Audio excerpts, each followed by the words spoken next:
The sharp crash of shattering glass sliced through the chaotic hum of the Silver Fork restaurant, silencing the clatter of silverware and murmured conversations for a fleeting moment. Emily Harper froze, her heart lurching as she stared at the jagged remnants of a water glass scattered across the polished hardwood floor. The dinner rush was in full swing, and the last thing she needed was another mistake. Her hands, calloused from years of balancing trays and scrubbing dishes, trembled as she knelt to gather the shards, acutely aware of the dozen pairs of eyes now fixed on her. Harper. The voice of Michael Vaughn, the restaurant manager, cut through the din like a blade. He stood across the dining room, arms crossed, his permanent scowl deepening. "That's the second one this week. It's coming out of your check." His words carried over the chatter, deliberately loud, ensuring every nearby diner heard the reprimand. A few glanced up, their expressions a mix of pity and discomfort, before quickly returning to their plates, as if her humiliation was just another course to ignore. Emily's cheeks burned, but she bit back a retort. She couldn't afford to lose this job, not when her mother's medication cost more than their monthly rent. "Sorry, Michael," she muttered, her voice steady despite the knot in her throat. "It won't happen again." She swept the glass fragments into a small pile, depositing them into a nearby trash bin with practiced efficiency. At 27, Emily bore the physical marks of her 6 years in food service. Faint burns on her forearms, a persistent ache in her lower back, and shoes so worn they barely cushioned her steps. This life wasn't what she'd planned, but plans had a way of unraveling. "Table 9 needs water, Harper." "Move it!" Michael's bark jolted her back to the present. She grabbed a pitcher and navigated the crowded dining room, weaving between tables packed with families, couples, and business types. The Silver Fork was a mid-tier establishment, its warm lighting and faux vintage decor masking the relentless grind of its staff. The air smelled of grilled steak and garlic butter, underscored by the faint tang of cleaning solution. Servers darted between tables, their aprons stained with the evening's chaos, while the kitchen's shouts echoed through the swinging doors. As Emily refilled glasses, she caught a glimpse of Rachel Evans, a fellow server in her late 40s, slipping a sympathetic glance her way. Rachel, a former nurse who turned to waitressing after losing her hospital job, had a quiet strength that Emily admired. "Don't let Vaughn get to you," Rachel whispered as they passed in the narrow server alley. "He picks on the ones who don't kiss up." Emily managed a tight nod, grateful for the kindness but too exhausted to respond. Her moment of respite was short-lived. Ashley Brooks, the newest server at 19, sauntered over with a conspiratorial grin. Ashley's blonde ponytail bounced, with every step her energy untouched by the double shifts Emily endured. "Hey, Emily, can you cover my section for like 15 minutes? Ashley asked, already pulling out her phone. "Tyler's outside, and I have to see him. I'll owe you big time." Before Emily could protest, Ashley added, "Besides, Michael totally likes you better." The lie hung between them, as transparent as the glass Emily had just broken. Michael openly favored Ashley and the other younger servers, who giggled at his crude jokes and didn't question the ever-changing schedule that always gave them the high-tipping sections. Emily, with her 12-hour shifts and no-nonsense demeanor, was an easy target. "I've been here since noon, Ashley," Emily said, balancing a tray of empty plates. "I've got my own tables." Ashley's smile faltered, but her tone turned wheedling. "Come on, it's just 15 minutes. I covered for you last week when you had that call about your mom." The jab was subtle but effective. Emily had stepped away for 5 minutes, not 15, to speak with her mother's neurologist about a new treatment they couldn't afford. The memory stung. "Fine," Emily relented, her voice clipped. 15 minutes, not a second more." Ashley bounced away, leaving Emily with twice the workload. as she rushed between tables, refilling drinks and delivering orders. She felt Michael's gaze tracking her. His eyes narrowed, as if waiting for her to falter. He'd been particularly harsh since she'd questioned his new tip-pooling policy, which somehow always left her with less than she'd earned. Her tips were her lifeline, the only thing keeping her mother's medication within reach. By 9 p.m., Ashley still hadn't returned, and Emily's feet throbbed inside her threadbare sneakers. She'd been saving for a new pair for months, but every time she got close, something else demanded the money. A spiked utility bill, a broken fridge, Margaret's latest prescription. The break room bulletin board caught her eye as Michael pinned up the next week's schedule.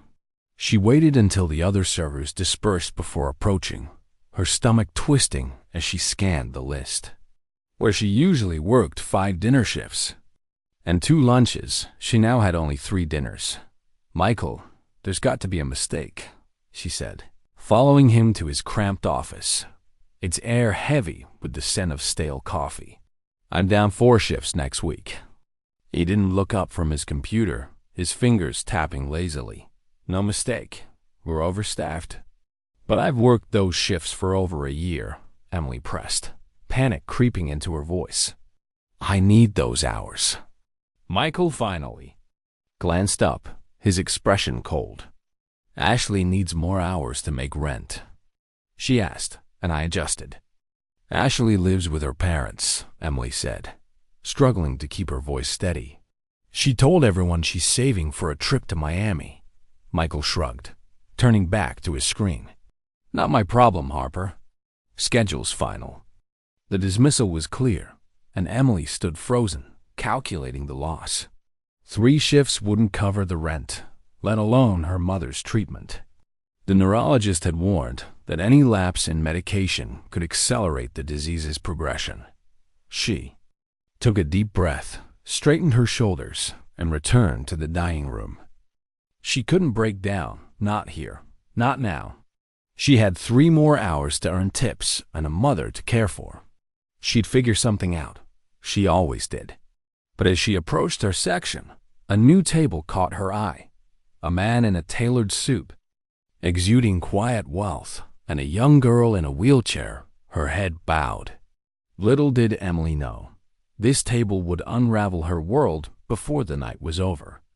The Silver Fork's fluorescent breakroom lights buzzed faintly as Emily Harper slumped into a plastic chair, the ache in her legs a dull roar after 12 hours on her feet.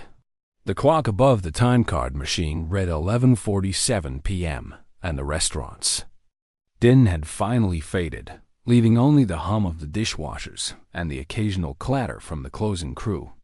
She untied her apron, its pockets heavy with crumpled singles and quarters tips that wouldn't stretch far enough. Her fingers brushed against her phone, and she hesitated before pulling it out. A notification glowed on the screen. An email. From Dr. Mark Thompson, subject line class reunion, don't miss it. The sight of his name twisted something deep in her chest. 4 years ago, Emily had been Mark's peer at Monroe Medical School, both of them vying for top spots in pediatric studies.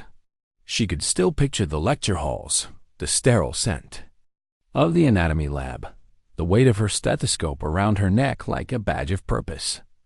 Her professors had singled her out, praising her extraordinary bedside manner with children. "You have a gift, Emily," her advisor, Dr. Elizabeth Coleman, had said. "Kids trust you in a way that can't be taught." That life felt like a photograph faded at the edges, a dream she'd tucked away when her mother, Margaret Harper, collapsed one humid August night. The diagnosis had come swiftly: multiple sclerosis, aggressive and unrelenting. Margaret, once a vibrant schoolteacher who'd filled their small apartment with laughter and stacks of graded essays, was reduced to trembling hands and a wheelchair within months. Medical bills followed like a tidal wave, drowning Emily's savings. Then came Margaret's inability to work, and finally, Emily's impossible choice: her education or her mother's care. It wasn't really a choice at all. She'd withdrawn from Monroe, promising herself it was temporary, but years had slipped by, each one heavier than the last. Emily opened Mark's email, her thumb hovering over the words. It's been forever. The class of 21 is reuniting next month at the Grandview Hotel. I'm a resident at St. Luke's, now pediatric cardiology. That you're killing it somewhere too? Our SVP. The casual tone stung, as if her absence from their world was a minor footnote. Mark didn't know she'd traded her white coat for an apron, that her days were spent dodging Michael Vaughn's barbs and scraping together enough for Margaret's next prescription. She deleted the email, her throat tight, and shoved the phone back into her pocket. Reunions were for people whose lives had moved forward, not for those stuck in quicksand. Rough night? Rachel Evans's voice broke through her thoughts. The older server stood at the break room doorway, wiping her hands on a dish towel. Her graying hair was pulled into a loose bun, and her eyes carried the weary kindness of someone who'd seen too much but hadn't given up. Rough life, Emily replied, managing a faint smile. Michael cut my shifts again. Down to 3. Next week. She rubbed her temples, the math already spiraling in her head. 3 shifts meant $150 in base pay, maybe $200 in tips if she was lucky. Margaret's medication alone was $800 a month after insurance. Never mind rent or the electric bill teetering on a final notice.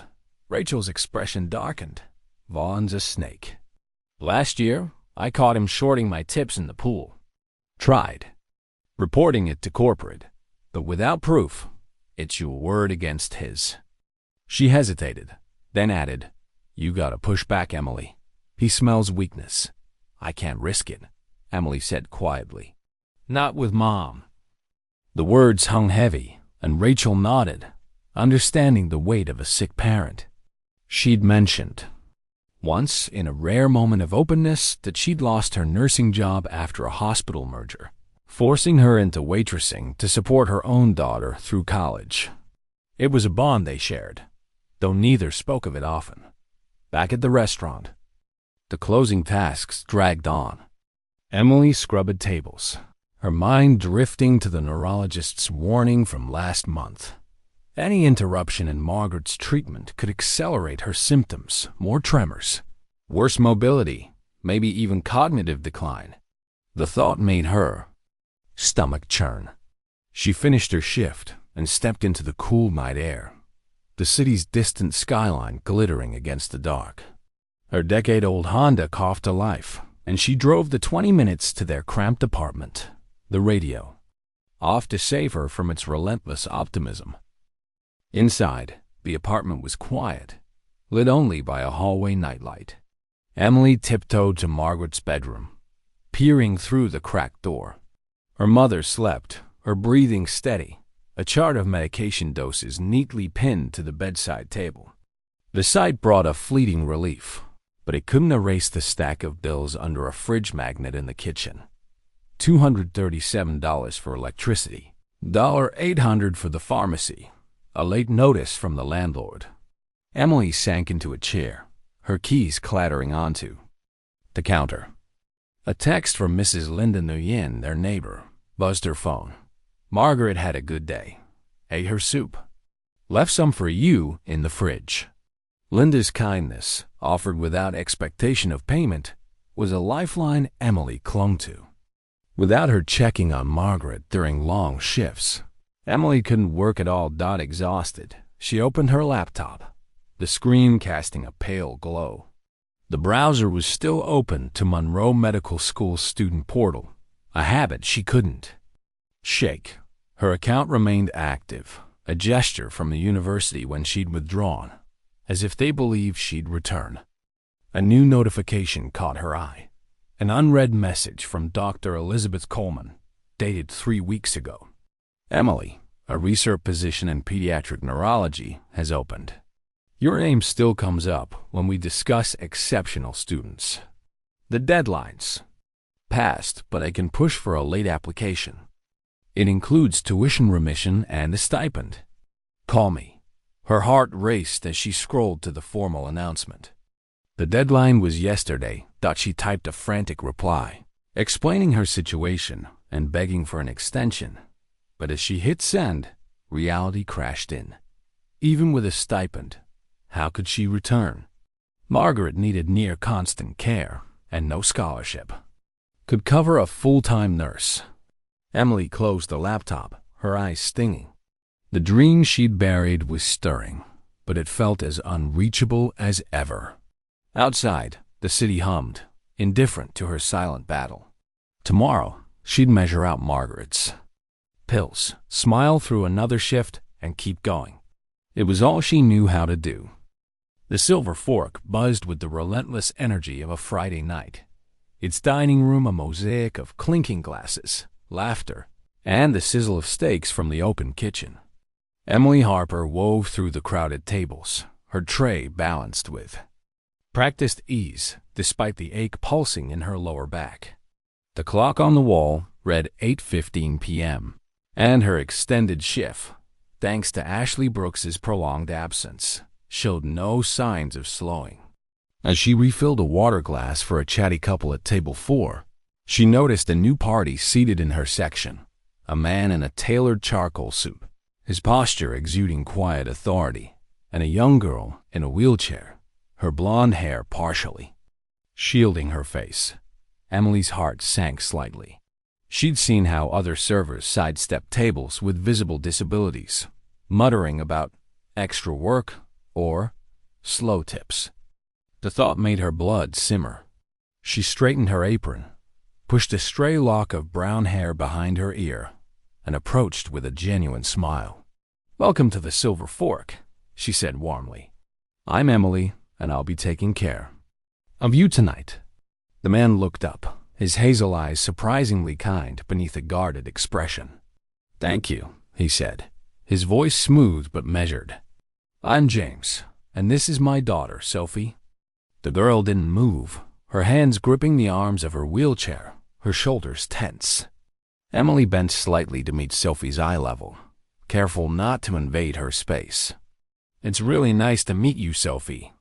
Can I get you both something to drink while you look at the menu?" For a fleeting moment, Sophie's blue eyes lifted, meeting Emily's with a flicker of recognition, not of familiarity, but of something deeper, like a shared understanding of battles fought in silence. Emily recognized that look from her mother's worst days, when Margaret's body betrayed her and pride warred with need. "Strawberry lemonade, please," Sophie whispered, her voice barely audible over the restaurant's hum. "Great choice," Emily said, jotting it down. "And for you, James?" He ordered a water, his gaze lingering on Emily with an intensity that felt oddly assessing. She handed the menus and stepped away, but not before noticing Sophie's fingers tracing the laminated children's menu, pausing over a picture of mac and cheese.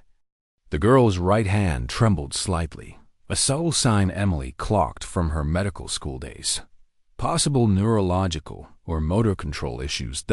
As she placed the drink order at the bar, Emily caught Michael Vaughn's glare from across the room.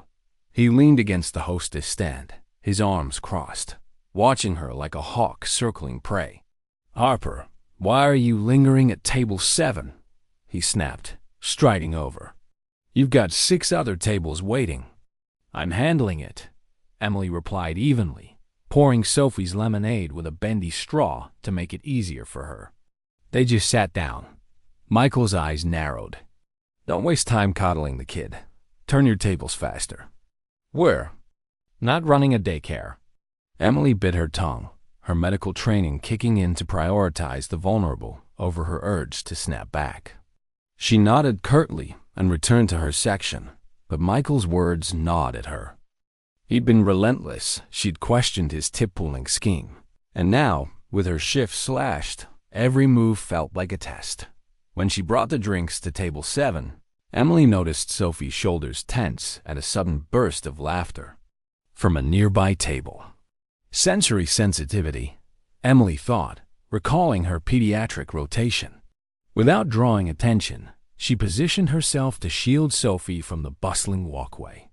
"Here we go," she said gently, placing the lemonade with its striped straw in front of Sophie and a water for James. Ready to order or need a few more minutes? James smiled, a flicker of gratitude in his eyes. We're ready. I'll have the grilled salmon with asparagus. He glanced at Sophie, who remained silent, her gaze fixed on the table. After a moment, he added, and Sophie will have the chicken tenders with mashed potatoes. Emily nodded, but her eyes drifted to Sophie's fingers still hovering over the mac and cheese picture. She knelt beside the wheelchair, her voice soft but direct. You know, Sophie, I think our chef makes the best mac and cheese in the city. 3 kinds of cheese, crispy breadcrumbs on top. Would you like that instead? Sophie's eyes widened, surprised at being addressed so directly. A tiny nod followed, almost imperceptible. Mac and cheese it is, Emily confirmed, scribbling the change. As she stood, she caught James watching her, his expression unreadable but intense, like he was piecing together a puzzle. At the kitchen window, Michael intercepted her again. You're still fussing over table 7? Ashley's back and her tables need attention. Move it. I'm covering her section, Emily said, her tone steady despite her frustration. She was gone an hour, not 15 minutes. Michael's jaw tightened. Just stop playing nurse and do your job. Emily swallowed her retort, focusing on the order slip in her hand. She wouldn't let him rattle her, not when Sophie's small nod felt like a victory dot as she juggled her expanded section. Emily kept an eye on table 7. Sophie sat stiffly, her hands folded in her lap, while James attempted small talk that fell flat. There was a distance between them, like 2 people who loved each other but had forgotten how to connect. When their food arrived, Emily noticed Sophie struggling with her fork, her right hand trembling as she tried to scoop the mac and cheese. A spoonful slid off, and Sophie's cheeks flushed with frustration. Excuse me, James called quietly as Emily passed. He gestured toward Sophie, his helplessness palpable. Without hesitation, Emily pulled up a chair. Mind if I join you for a moment, Sophie? She asked, her tone matter-of-fact, devoid of pity. Sophie nodded, her eyes downcast. When I was in medical school, Emily said conversationally, I learned our bodies are like machines. Sometimes one part needs a tweak, but the rest is still perfect. She gently adjusted Sophie's grip on the fork, demonstrating a more stable hold. Your brain's doing great. It's just the signals to your hand that need a little help. Sophie looked up, surprised by the straightforward explanation. You were a doctor? She asked, her voice soft but curious. Almost, Emily sighed, guiding Sophie's hand to capture a bite. I was studying to be a pediatrician. That's a doctor for kids. Sophie managed the fork on her own, a small smile breaking through. I had an accident, she offered suddenly. That's why my hand doesn't work right. You're doing awesome with that fork now, Emily said, loosening her support. And I bet you're great at other stuff too. Sophie's smile grew. I draw, but only with my left hand now, Emily grinned. That's impressive. Most people can't draw with either hand. From across the room, Michael's glare burned into her, but Emily ignored it, caught up in Sophie's quiet triumph dot as she stood to check her other tables. She heard a sound that stopped her cold. Sophie's laugh, light and musical, drawing. Smiles from nearby diners. James caught her eye and mouthed, Thank you, his face softened by something like hope. Little did Emily know, this moment would spark a chain of events that would change her life forever. The Silver Forks dining room had quieted to a low hum, the last diners lingering over coffee as Emily Harper cleared table 7, where James and Sophie Carter had sat an hour earlier. The memory of Sophie's laugh lingered, a rare bright spot in an otherwise grueling shift. Emily's hands moved mechanically, stacking plates, but her mind churned with Michael Vaughan's latest slight. He'd hovered over her all evening, critiquing her every move. Now, as she wiped down the table, his voice cut through the air. "Harper, my office. Now." Emily's stomach twisted, but she kept her expression neutral, following him through the restaurant's back hallway. The office was a claustrophobic box, reeking of stale coffee and Michael's cheap cologne, its walls cluttered with schedules and unpaid invoices. Michael shut the door with a thud, his smirk sharp as he leaned back in his chair. "You tell me what's wrong," he said, his tone mocking. "I just watched you waste half an hour on that wheelchair kid when you had 7 other tables waiting." "I wasn't neglecting anyone," Emily said, her voice steady despite the exhaustion weighing her down. "That girl needed help, and I made sure all my tables were covered." Michael's eyes narrowed. "This is a restaurant, not a therapy center. You're here to serve food, not play nurse. I'm noting this in your file time management issues." Emily's hands clenched at her sides, her nails digging into her palms. "For helping a disabled guest?" she asked, unable to hide her disbelief. Michael leaned forward, his smirk widening. "For prioritizing one table over profit. And since we're on the topic of your performance, I'm cutting you to 2 shifts next week. 1 dinner, 1 lunch." The room seemed to tilt. 2 shifts? That was barely $80 in base pay, maybe $100 in tips, nowhere near enough for rent, let alone Margaret's medication. "Michael, that's not even enough to cover gas to get here," Emily said, her voice rising despite her effort to stay calm. "You know my situation." "Your mother's medical bills aren't the silver forks problem," Michael snapped, his tone hardening. "Ashley's younger, more appealing to customers, and doesn't waste time playing saint. She gets your shifts." The words landed like a slap, and Emily fought to keep her composure. Ashley, who lived rent-free with her parents and flaunted her Miami vacation plans, was stealing her livelihood. "This is wrong," Emily said quietly, her voice trembling with restrained fury. "And you know it?" "Complaint noted," Michael said, pulling an envelope from a drawer. "Here's your cut of tonight's tips. We adjusted the pool since Ashley covered extra tables." The envelope felt suspiciously light in Emily's hand, and she knew without opening it that it was far less than the $120 she'd earned. Michael turned to his computer, dismissing her. "See you Tuesday for lunch. Don't be late." Emily stood frozen, the envelope burning in her hand.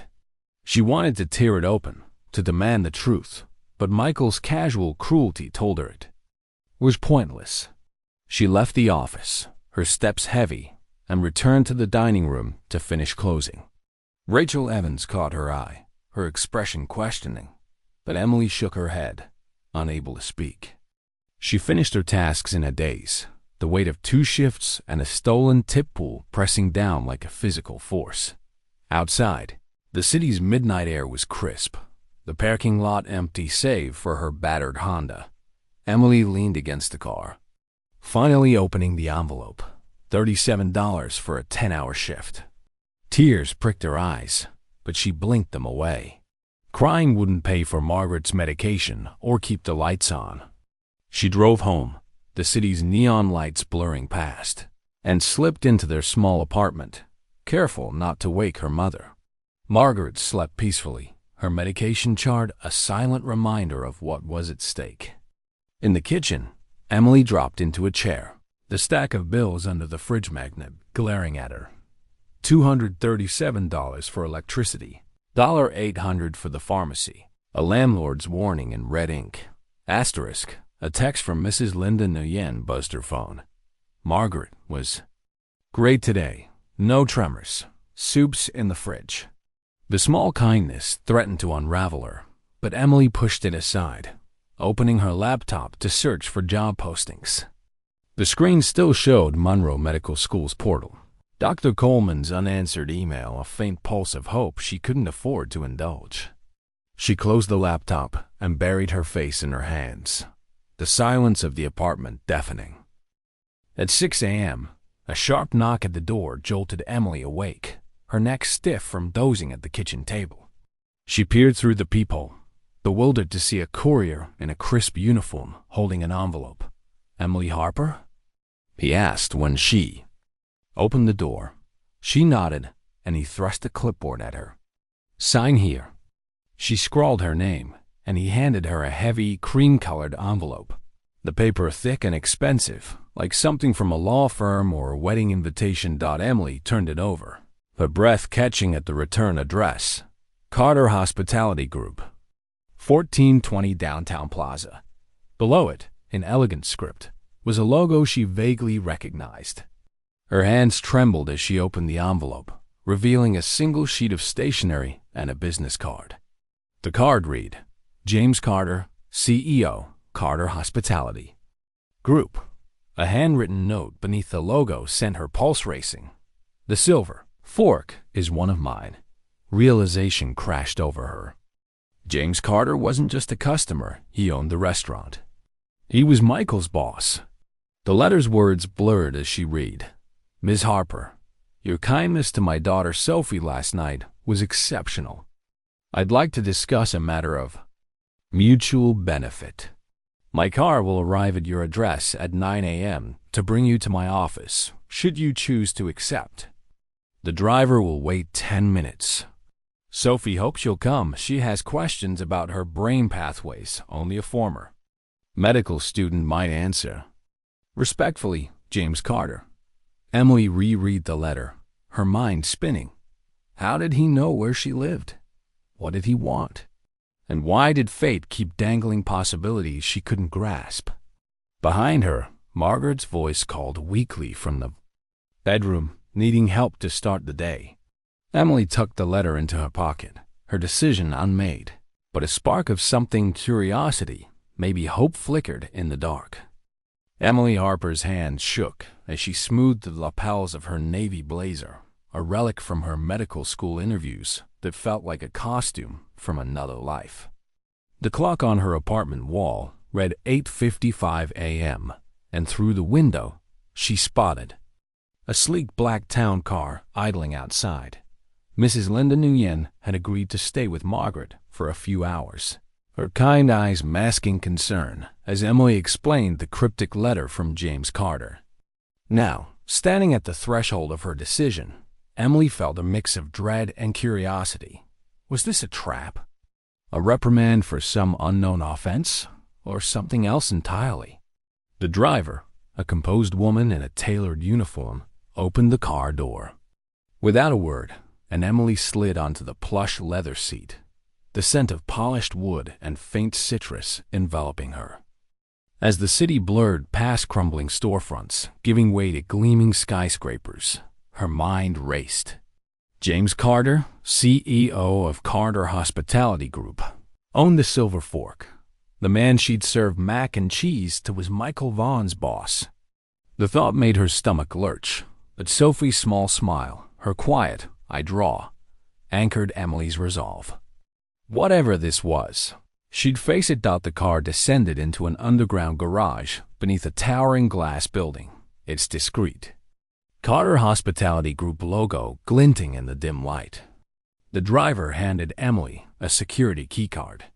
"Ms. Harper, Mr. Carter is on the 40th floor.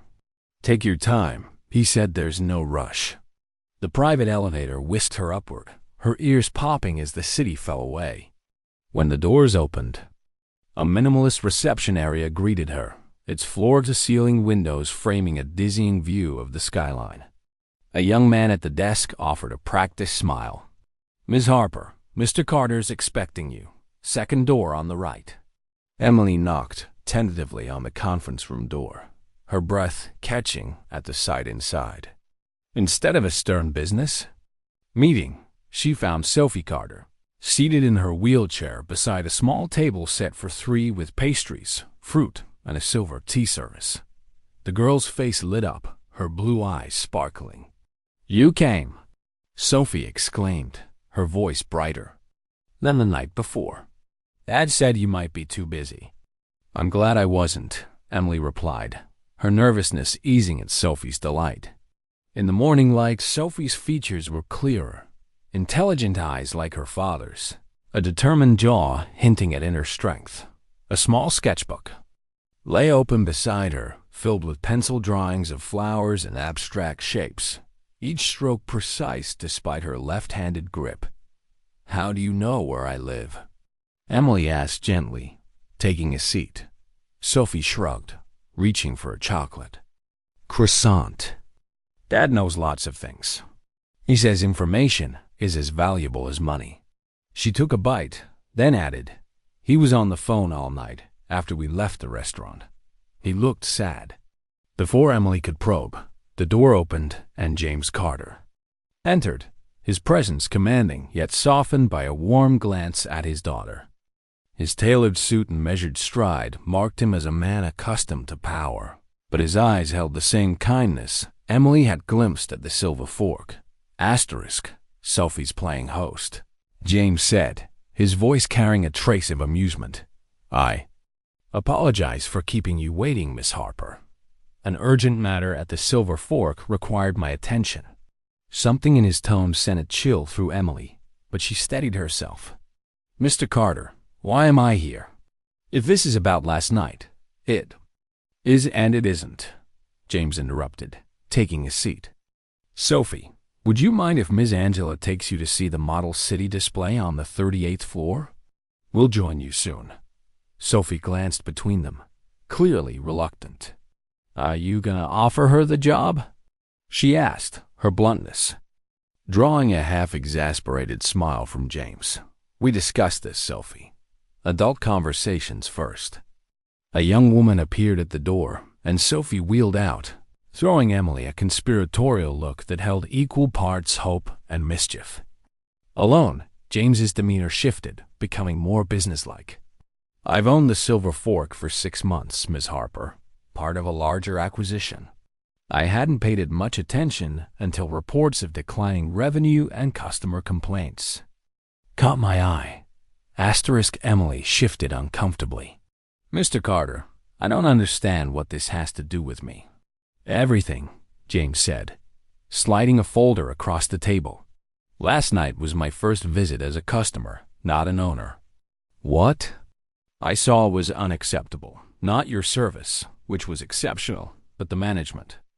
Emily opened the folder, her pulse quickening at the sight of financial statements, employee records, and her own personnel file. Discrepancies in tip distributions leapt out, numbers that confirmed her suspicions. "Vaughn's been skimming tips for at least 4 months, James continued, "targeting certain employees primarily. After you left, I had my team audit the books. The findings were damning." Before Emily could respond, the door burst open with a crash, revealing Michael Vaughn, his face mottled with rage. A harried assistant trailed him, stammering, "I'm sorry, Mr. Carter," he insisted. Michael pointed at Emily, his voice venomous. "You set me up. You and that crippled kid." James rose slowly, his expression dangerously calm. "Mr. Vaughn, you're addressing my daughter and a valued employee. Choose your words carefully." Michael faltered, the opulent surroundings and James's authority sinking in. "You don't get it," he blustered. "The tip systems complex. Is stealing complex?" James asked, his voice low. "Or falsifying time cards? Scheduling discrimination?" He lifted a document from the table. "As of this morning, you're no longer employed by Carter Hospitality. Security will escort you out after you surrender your keys." Emily watched, stunned, as Michael's protests faded down the hallway, his keys clattering onto the receptionist's desk. James turned to her, his expression softening. "Now, Miss Harper, or should I say former medical student Emily Harper, let's discuss your future." Emily froze, her fingers still on the folder. "How do you know about medical school?" "After your interaction with Sophie, I had my team look into you," James said. "Your approach was too skilled, too compassionate for a server. You were in your 2nd year at Monroe Medical, top 15%, specializing in pediatrics." Hearing her past recited so matter-of-factly made her chest ache. That was another life, she said. Not quite, James said gently. I'm offering you a job several, depending on what you want. First, general manager of the Silver Fork, effective immediately. Salary triple your current pay, plus benefits, including health insurance for your mother. The figure he named made Emily's breath catch enough to cover rent, medication, everything. Second, a role in Carter Hospitality's community health initiative, using your medical background with an even higher salary. Or, he paused, gauging her reaction.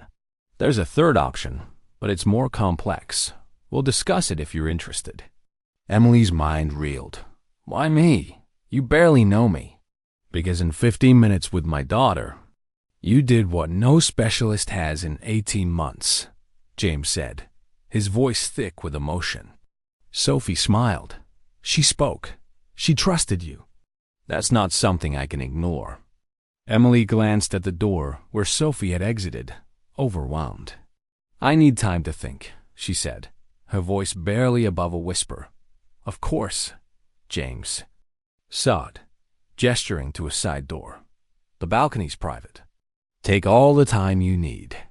As Emily stepped toward it, Sophie's sketchbook caught her eye, a drawing of a sunflower half finished on the page. The sight grounded her, a reminder of the girl who'd sparked this impossible moment. Emily Harper stood on the 40th floor balcony of Carter Hospitality Group, the city sprawling below like a map of her fractured dreams. The crisp morning air did little to clear the fog in her mind. James Carter's offers general manager, community health role, or a mysterious third option echoed like a lifeline she wasn't sure she deserved. The salary for the Silver Fork manager alone would erase the stack of bills haunting her kitchen counter, but the weight of his knowledge about her medical school past unsettled her. Was this generosity, or a wealthy man buying a solution for his daughter's pain? She gripped the balcony railing, her thoughts spiraling. Sophie's sunflower sketch flashed in her mind, a symbol of resilience that tugged at her heart. Emily had connected with the girl in a way that felt instinctive, rooted in the pediatric training she'd buried years ago. But accepting James's help meant trusting a stranger's motives, and trust was a luxury she couldn't afford, not with Margaret's health on the line. The elevator's soft chime pulled her back, and she returned to the conference room, where James waited, his expression patient but expectant. I need to think about this, Emily said, her voice steadier than she felt. But I need to be clear. If I accept anything, it's because I've earned it, not because you're buying a friend for Sophie or a doctor for your family. The words came out sharper than intended, but James's face softened, a flicker of respect in his eyes. I wouldn't want it any other way, he said. The offers stand, regardless of any personal connection. Though Sophie would be disappointed. His faint smile hinted at the girl's enthusiasm, and Emily's resolve wavered. She thanked him and left, the security keycard heavy in her pocket as the town car carried her back to her world of cracked sidewalks and overdue bills dotted home. Emily found Mrs. Lindeneuwen in the kitchen, stirring a pot of chicken noodle soup. Margaret's resting, Linda said, her voice gentle. She seemed tired today. Emily nodded, her chest tightening as she checked on her mother. Margaret lay in bed, her face pale, her breathing shallow. The medication chart was up to date, but something felt off. Emily pressed a hand to Margaret's forehead, her medical instincts flaring. Fever, too high for comfort. Mom, can you hear me? She asked, her voice urgent. Margaret's eyes fluttered open, unfocused. Just tired, sweetheart, she mumbled. Emily's heart raced. She grabbed a thermometer minus 101.8 degrees Fahrenheit. A fever this high could signal an infection, a dangerous complication for someone with MS. She called the neurologist's emergency line, her hands shaking as she explained the symptoms. Bring her to St. Mary's A, the nurse instructed. Now, with Linda's help, Emily got Margaret into the car. The drive to the hospital, a blur of red lights and rising panic. In the nurses whisked Margaret away for tests, leaving Emily in a sterile waiting room that smelled of antiseptic and fear. She clutched her phone, the weight of James's offers colliding with this new crisis. An infection could mean weeks of treatment, thousands in bills money she didn't have with only 2 shifts a week.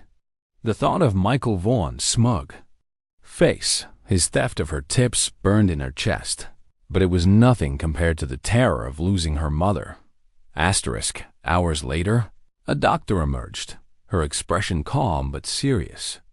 It's a urinary tract infection, common with MS, but caught early. We've started antibiotics, and she need a few days here.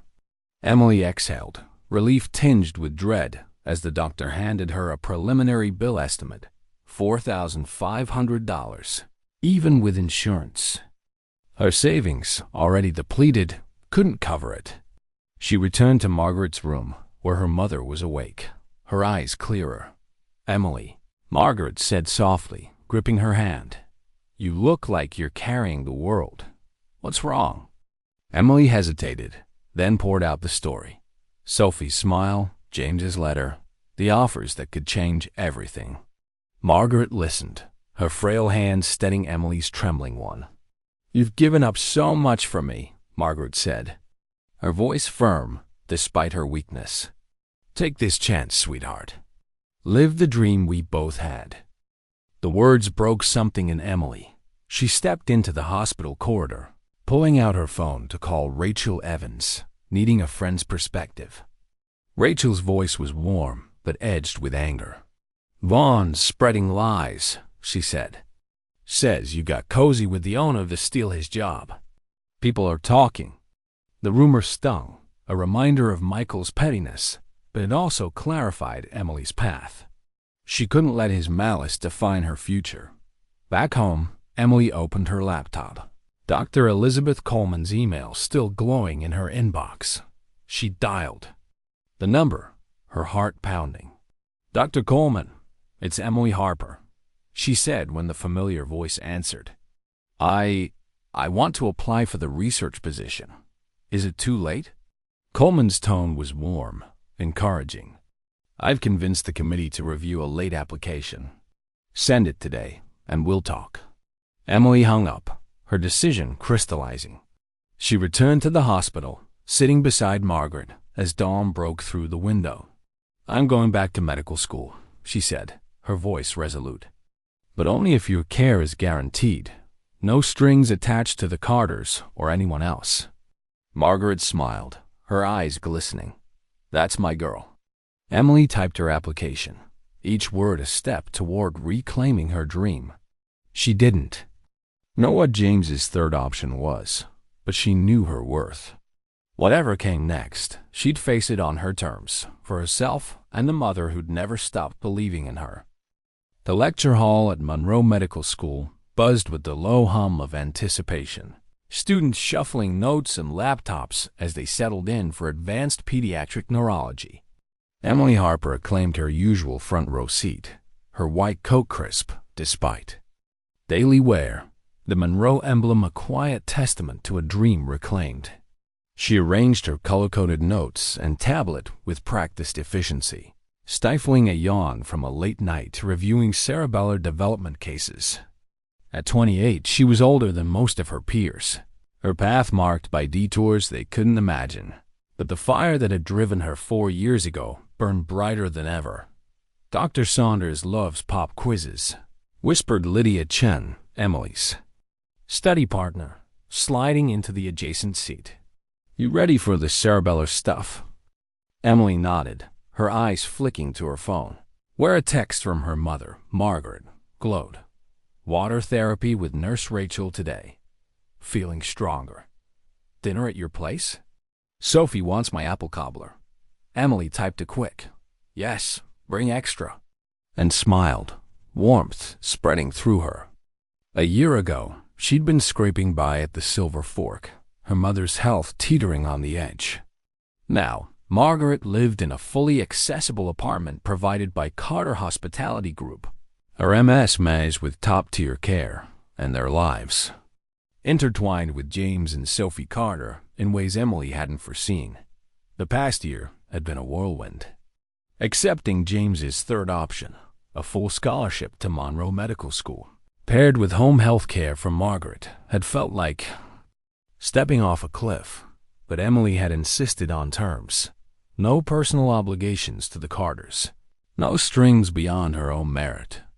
James had agreed, and Dr. Elizabeth Coleman had fast-tracked her re-entry, praising her unwavering potential. Classes were grueling, the pace relentless, but Emily thrived, her pediatric instincts sharpened by years of caregiving and her brief encounter with Sophie. That encounter had blossomed into something deeper. Sophie, now 11, had made remarkable strides since the night at the Silver Fork. Physical therapy, partly guided by techniques Emily researched, had moved her from wheelchair to walker and, on good days, unassisted steps. Her right-hand tremors persisted, but her left-handed sketches had grown intricate, filling notebooks with vibrant landscapes and portraits. Last month, Sophie had organized a small art exhibit at a community center, her drawings raising $2,000 for the yet-to-open Sophie Carter Center for Pediatric Rehabilitation. Emily had stood in the crowd, watching Sophie beam as she explained her art, and felt a pride that went beyond words. Their families had forged an unexpected bond. Margaret's apartment, in the same building as James and Sophie's penthouse, became a hub for shared meals. What began as occasional dinners had evolved into weekly Sunday gatherings, movie nights, and a maternal connection between Margaret and Sophie that filled voids in both their lives. James, once guarded, had softened, his gratitude for Emily's impact on Sophie evident in quiet gestures, a book on pediatric neurology left at her door, an invitation to brainstorm ideas for the rehabilitation center. But not everything was seamless. In the lecture hall, Emily sensed a chill from Dr. Lauren Mitchell, a classmate whose sharp intellect came with sharper ambition. Lauren, a top student with a knack for networking, had overheard Dr. Coleman praising Emily's research on pediatric stroke rehabilitation work inspired by Sophie, and hadn't hidden her resentment. "Must be nice to have connections," Lauren had muttered last week, her words laced with accusation. Emily brushed it off, but the jab lingered, a reminder that her path, however earned, drew scrutiny. Class began, Dr. Saunders' voice cutting through the chatter, but Emily's focus wavered as her phone buzzed again. A group text from Sophie. "Dad says dinner's at 7. Can I help with dessert?" Emily grinned, typing only if you bring your sketchbook. The normalcy of it planning dinner, joking with Sophie, felt like a miracle after years of survival mode. When the lecture ended, Dr. Coleman appeared at Emily's desk, her silver hair catching the light. "Ms. Harper, a moment after class?" Emily nodded, her stomach tightening. Had she missed a deadline? A recent paper on stroke rehabilitation had been ambitious, tying Sophie's motor challenges to new therapy protocols, but maybe she'd overreached.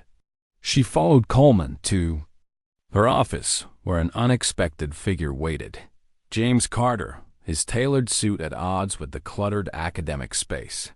"James?" Emily said, startled. "Is Sophie okay?" "Better than okay," James said, his smile easing her worry. "That's why I'm here." Dr. Coleman closed the door, her expression bright. "Mr. Carter has news that impacts your academic path. I'll let him explain." James looked uncharacteristically nervous, a rare crack in his composed facade. He handed Emily a thick prospectus, its cover embossed with the Carter Foundation logo. "The Sophie Carter Center for Pediatric Rehabilitation is fully funded," he said. "The board approved it yesterday. It opens in 18 months, adjacent to Monroe Medical." Emily flipped through the glossy pages, her heart racing. The center, James's passion project, was a state-of-the-art facility for children with neuromuscular conditions. Its design shaped by months of late-night talks with Emily and Sophie. She paused at a rendering of a sunlit therapy room, its walls painted with Sophie's signature sunflowers.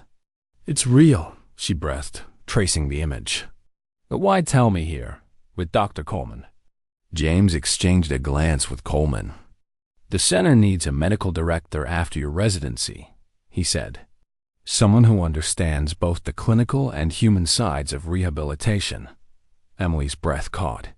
"You want me to—" She couldn't finish, the idea too vast. Coleman stepped in. "We're proposing a specialized track for your study certifications in rehabilitation medicine. Administrative rotations, research tailored to the role. You'd be ready when the center opens." "This is a lot," Emily managed, her mind reeling. A year ago, she'd been dodging eviction notices. Now, she was being groomed for a position most doctors chased for decades. James's expression softened. "There's one more thing. Sophie asked me to give you this." He handed her a folded drawing, its edges worn from careful handling. Emily opened it to find 3 stick figures before a building labeled Sophie's. Hospital. Dad, Emily, Sophie, their hands linked. Below, in Sophie's improving script, "My family fixed me. Now we can fix other kids." Tears pricked Emily's eyes. Sophie's progress walker, sketches. Laughter had become the heart of the center's vision, her therapy protocols shaping its approach. "I need to think about this," Emily said, her voice thick. "It's incredible, but I can't let it feel like special treatment." James nodded, anticipating her response.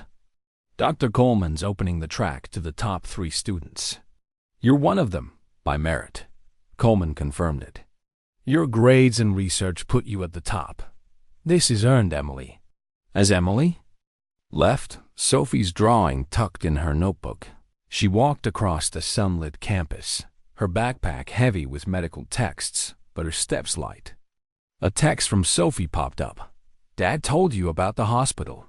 Can we celebrate tonight?" Margaret chimed in, extra cobbler. So proud, sweetheart. Standing where she'd once read Dr. Coleman's email with hopeless longing, Emily looked at the medical center's gleaming windows. A year ago, she'd helped a silent child eat mac and cheese, a small act that had rippled outward, reshaping her life and countless others. She texted back, "Celebration tonight. Sophie, bring your paints. We're designing that therapy room." The future she'd thought lost was unfolding, and she was ready to meet it. The Sophie Carter Center for Pediatric Rehabilitation stood radiant under the late afternoon sun, its glass facade reflecting the city's skyline like a beacon of hope. A crowd gathered on the lawn, their chatter mingling with the soft hum of a string quartet as balloons in sunflower yellow bobbed above the entrance. Emily Harper, now a second-year medical student at Monroe Medical School, stood near the ribbon-cutting platform, her white coat swapped for a simple green dress that matched the springtime glow. At 29, she carried herself with quiet confidence, her eyes scanning the faces of families, doctors, and donors who'd come to celebrate the center's opening. 80 months had passed since James Carter's offer had pulled her from the brink, and the ripple effects of that night at the Silver Fork still amazed her. Today, Sophie Carter, 12 and radiant in a sunflower patterned dress, sat in a walker near the platform, her sketchbook tucked beside her. Her progress was a testament to resilience. She now walked short distances unaided, her right hand tremors fading with therapy Emily had helped design. Sophie caught Emily's eye and waved, her smile as bright as the drawings that adorned the center's therapy rooms. James stepped to the podium, his presence commanding yet warm, a far cry from the guarded man Emily had met. "This center," he said, his voice carrying over the crowd, "is a promise to children like my daughter, Sophie, that they are not defined by their challenges, but by their potential." He glanced at Sophie, who who beamed, then at Emily, his gratitude unspoken but clear. It's also a testament to one person's kindness, which showed us what's possible when we see each other's humanity. The crowd parted as Sophie maneuvered her walker to the ribbon, a pair of oversized scissors in her hands. "This is for all the kids who need a place to grow strong," she said, her voice steady despite a slight tremor. She cut the ribbon, and applause erupted, cameras flashing as the door swung open. Emily's heart swelled, remembering the silent girl who'd struggled with a fork. That small act of helping her eat mac and cheese had led here, to a legacy that would touch countless lives. Inside, the center buzzed with activity. Therapy rooms, painted with Sophie's sunflowers, hummed with state-of-the-art equipment, while a play area echoed with children's laughter. Emily guided a tour for donors, her voice steady as she explained the integrative care model she'd helped shape. In a quiet moment, she spotted Rachel Evans, now the Silver Forks manager, her graying hair pulled into a neat bun. "Place is a far cry from our old chaos," Rachel said, grinning. "New policies, fair tips. Vaughn's ghost is long gone." Emily laughed, relieved to hear the restaurant had healed. "You're running a tight ship," she said. Rachel shrugged. "Learn from you, stand up for what's right." Their exchange grounded Emily, a reminder of the community that had carried her through. As the tour continued, she met the center's first patient, a 7-year-old boy named Liam, whose cerebral palsy mirrored Sophie's challenges. Emily knelt beside him, explaining a therapy game with the same patience she'd shown Sophie. "You're gonna rock this," she said, and Liam's shy smile echoed Sophie's from that pivotal night. Later, Emily found Sophie and Margaret in a therapy room, sketching together on a shared canvas. Margaret's health had stabilized her. Laughter with Sophie, a melody Emily cherished. James joined them, his tie loosened, a rare ease in his posture. "You've done more than I could have hoped," he told Emily, his voice low. "This centers Sophie's progress. It's because of you." Emily shook her head. "It's because of us. Sophie's strength, your vision, my mom's belief." She glanced at Margaret, who winked, and Sophie, who added a sunflower to their sketch. The moment felt like a full circle, a family forged not by blood, but by shared hope. As the event wound down, Emily stepped outside, the city's lights twinkling against the dusk. She held Sophie's original drawing, "Dad, Emily, Sophie," its words etched in her heart. "Now we can fix other kids." Standing where her journey had pivoted, Emily knew this was just the beginning. She'd finish medical school, join the center as its medical director, and carry forward the lesson that kindness, however small, could change the world. Emily Harper's journey is a powerful reminder of the transformative power of compassion. Her small act of helping Sophie eat sparked a chain reaction, proving that kindness can bridge divides, heal wounds, and create lasting change. The story celebrates resilience, Emily's, Sophie's, Margaret's, showing that even in the face of overwhelming odds, hope and determination can forge new paths. It also underscores the strength of community, from Linda's quiet support to Rachel's solidarity, highlighting how we lift each other up. The lessons are clear. Never underestimate the impact of a single gesture, and never stop believing in second chances. Emily's return to medical school, Sophie's progress, and the Sophie Carter Center embody the idea that our struggles can fuel our purpose, turning personal pain into collective good. This story challenges us to look for opportunities to act with empathy, to stand against injustice, and to trust that our efforts, however small, can ripple outward. If Emily's story moved you, join us at Legacy Stories for more tales of courage, kindness, and transformation. Subscribe to our channel to never miss a story that reminds us of the best in humanity. Together, let's keep these legacies alive.